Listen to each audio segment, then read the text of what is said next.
There are tons of narcissists in professional environments because professionalism in itself is narcissistic.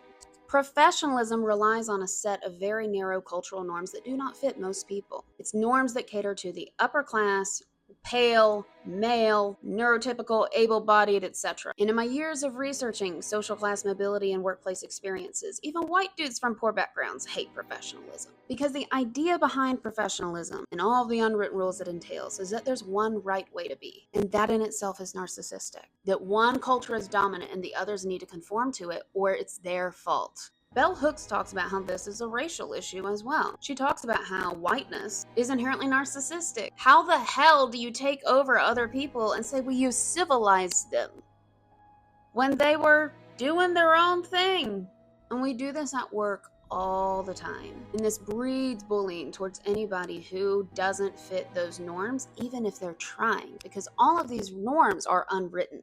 They're not in the employee handbook. You can see what they are in my playlist on my bio. And it breeds a lot of bullying that gets ignored because we haven't valued soft skills. They're seen as feminine and not worth money. So a lot of leaders in power, who are usually men, ignore them or don't know how to handle it. Or it's condoned because people are like, yeah, they weren't being professional, so you can make fun of them. And so the only thing the target can do is keep putting up with the bully or leave.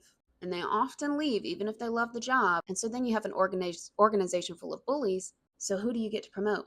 Bullies. And this is a very, very prevalent issue. This is just in the United States, but these authors, Nami and Nami, have been doing this research for decades worldwide, and a lot of their resources are free online. Workplace bullying is very expensive, even without the legal drama in the US, because it reduces productivity. Turnover is way more expensive than a lot of leaders realize, and bullies often sabotage other people's work, which means it has to be redone or delayed.